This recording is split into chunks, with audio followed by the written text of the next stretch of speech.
ಶ್ರೀಕರ ಶಶಿಧರ ಗಜ ಚರ್ಮಾಂಬರ ಗಂಗಾಧರ ಹರನೇ ಸುಂದರ ಸ್ವರಹರ ಗೌರಿ ಮನೋಹರ ಜಯ ಪರಮೇಶ್ವರನೇ ಜಯ ಜಯ ಶಂಕರನೇ ಜಯ ವಿಶ್ವೇಶ್ವರನೇ ಜಯ ಜಯ ಶಂಕರನೇ ಜಯ ವಿಶ್ವೇಶ್ವರನೇ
उसकी रक्षा करना वास्तविक रक्षा है।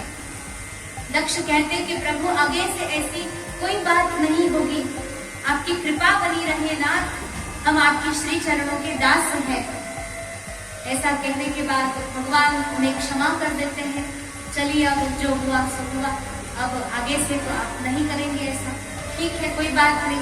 परंतु देखो दक्ष, तुम्हारे इस आचरण में अब देवी सती तो चली गई है, उनका क्या, उनके लिए तुम्हारे हृदय में कोई प्रेम है या नहीं? पुत्री चली गई, जिसे इस ऐसी पुत्री प्राप्त होने के लिए दक्ष ने सहस्रों वर्षों तक तपस्या की थी। भगवान से वो वरदान प्राप्त किया था, देवी माँ को प्रसन्न किया और कहा कि भगवती आप मेरे घर में मेरी पुत्री के रूप में जन्म ले, अवतार ले। ऐसी पुत्री जिसके लिए तुमने इतनी तपस्या की, वो ऐसी ही चली गई। तुमने इतना बड़ा अनादर किया है। दक्ष अत्यंत दुखी है, पर अब कर भी क्या सकते हैं, जो बीत गया उसके लिए पश्चाताप ही बचता है। ऐसी अवस्था यहाँ है। अब कहते हैं कि क्या हुआ फिर? भगवान शिव तो चले गए, कैलाश धाम में जाकर के समाधि में तल्लीन हो गए। बिल्कुल भगवान शिव अब उन्हें तो कोई लेना देना नहीं है, बस अपने चिंतन में लगे हैं। पर देवी सती का क्या हुआ? वो अब शरीर तो त्याग गई है, अब आगे इनका क्या? फिर कहते हैं कि जैसे सती देवी ने वरदान मांगा था कि मैं मरूं, लेकिन अब इसके बाद मेरा जो जन्म होगा उसमें भगवान श्री शिव के चरणों में मेरा अनुराग रहे, ये वरदान मिला था, तो ये वरदान निरर्थक तो नहीं जाएगा। इस वरदान को सार्थक करने के लिए देवी सती अब कहाँ आ रही है? फिर कहते हैं कि तेहि कारण हिमगिरि गृह जाई, तेहि कारण हिमगिरि गृह जाई, जनमी पार्वती तनु पाई। कहते हैं कि उसी कारण से, किस कारण से? भगवान के श्री चरणों में मेरा अनुराग रहे, ऐसा वरदान जो मांगा था, उसी कारण से देवी भगवती जगदम्बा भवानी अब पार्वती के रूप में हिमालय के घर पर विराजी है। अवतार लेकर के वहां भगवान परमेश्वर की प्राप्त करने के लिए भगवती जगदम्बा भवानी साक्षात यहाँ अवतार धारण करके आई है। जब भगवान के अवतार होते हैं तो सब लोग स्तुतियां गाते हैं, सुमन उधरते हैं, बहुत अच्छे से उनकी मतलब अर्चना वंदना दास्य सख्य आदि जो नवदा भक्ति इनके साथ भगवान की शरण में जाते हैं। यहाँ पर भी जो है भगवती देवी पार्वती माता अवतार लेती है हिमालय के घर में, क्योंकि हिमालय का भी बड़ा अवभाग्य है, तपस्या के बिना भगवान आते नहीं है। ये तपस्या की करते हैं हिमालय, इनकी घोर तपस्या है, इस तपस्या से ही भगवान या ठिकाणी येतात, प्रसन्न होते हैं। क्योंकि देखिए जितने तपस्वी लोग हुए हैं ना, वो सारे जाकर के क्या करते हैं? तपस्या। पर कहाँ? कहते ना अब मुझे कुछ बचा नहीं, मेरा मोह माया सब छूट गया, अब मैं जाऊंगा हिमालय, जाऊंगा तपस्या करूंगा, हिमालय में जाके संन्यास ले लूंगा। यही कहते हैं ना, जितने लोग हुए हैं सभी ने हिमालय में तपस्या की है। यहाँ तक रावण कुंभकर्ण आदि जो राक्षस दैत्य हुए, उन्होंने भी हिमालय में तपस्या की है। वही हिमालय है जो साक्षात तपस्थली अर्थात तपस्या का रूप है, तपस्या है, साक्षात तप की मूर्ति है हिमालय।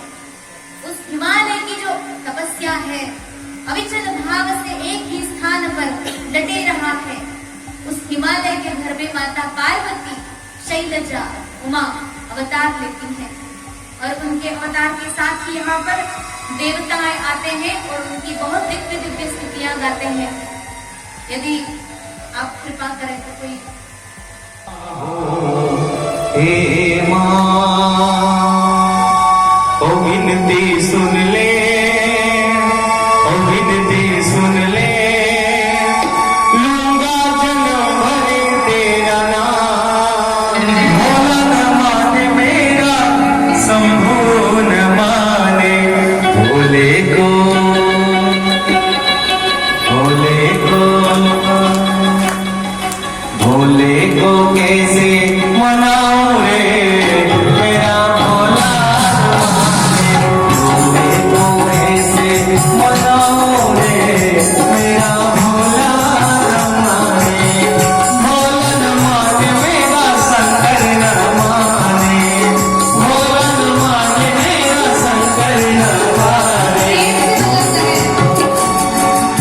भोले मेरा भोला न माने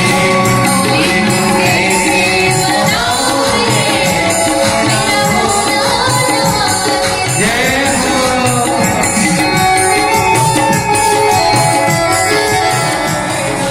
ढोलक मंजीरा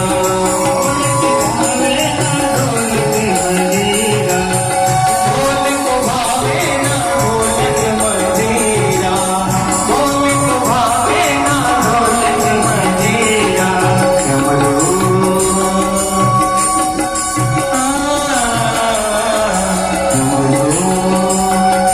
डमरू कहाँ से लाऊं रे मेरा भोला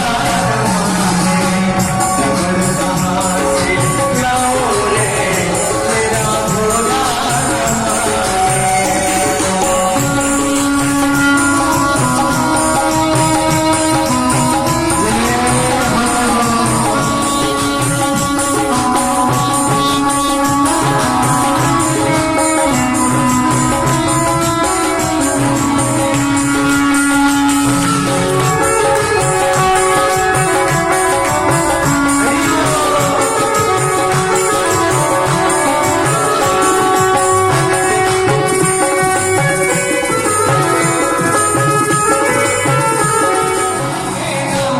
ढोलक मंजीरा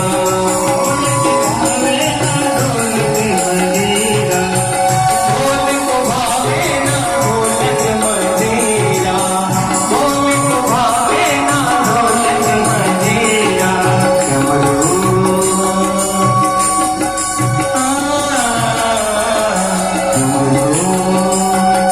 डमरू कहाँ से लाऊं रे मेरा भोला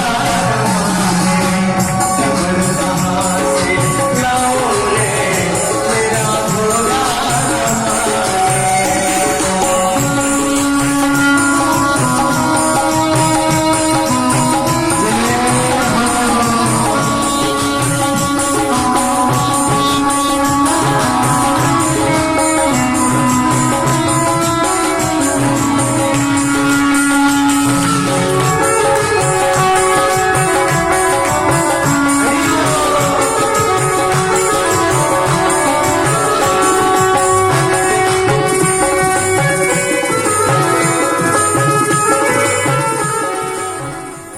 हरि ओम। ओम नमो नारायणाय। बोधन नामक नगरी में चल रही जो शिव महापुराण की कथा है, इस कथा के अंतर्गत आज का ये पंचम दिवस समाप्त हुआ।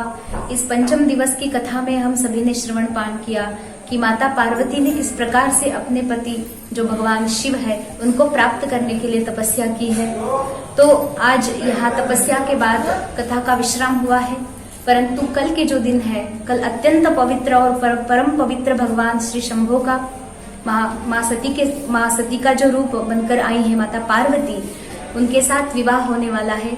कल के दिन बड़े ही परम और पवित्र पावन कर देने वाला है। परम पूज्य स्वामी जी जो आनंद सरस्वती जी महाराज हैं, इन्होंने बड़ा ही अद्भुत और अत्यंत अप्रतिम दिव्य ऐसा नियोजन यहाँ किया है कि जहाँ श्री शिव महापुराण की कथा बहुत ही अच्छे से और प्रसन्नता पूर्वक यहाँ पर हो रही है। पंचम दिवस बहुत आनंद पूर्वक बीते हैं। अगला षष्ठम और सप्तम दोनों ही दिवस अभी बचे हैं। यहाँ जो हो रही कथा है इसका आप अधिकाधिक लाभ लें। हम सभी से आपको करबद्ध निवेदन करते हैं कि आप इस कथा का अवश्य लाभ लें। यहाँ पर होने वाली जितनी भी गतिविधियां हैं उन सभी को आप समक्ष देख करके इस बात का अवश्य लाभ लें। ओम नमो नारायण। जय श्री महाकाल। आज तेलंगाना निजामाबाद बोधन नगरी में गए 5 दिन से भगवान भोलेनाथ की महाशिव पुराण चल रही है। इस महाशिव पुराण की कथा हमारे स्वामी अमृतानंद सरस्वती अहमदनगर से आए हुए हैं और ये लगातार 5वें दिन तक अपनी वाणी से शिव कथा का कथन किया है और बड़े ही हर्ष और उल्लास से यहाँ के भक्तजन आकर शिव महापुराण का लाभ प्राप्त कर रहे हैं। और कल जो है हमारे 5 दिन से चल रही है इस शिव कथा का कल के दिन भगवान भोलेनाथ का विवाह की कथा, विवाह पार्वती की कथा कल सुनने के लिए सभी भक्तगण आइए और अपने इस कथा के दौरान भगवान शिव और पार्वती का विवाह कैसे होता है इसका आप लोग आनंद ले और सभी भक्तगण समय पे आए, कथा सुने और महाप्रसाद का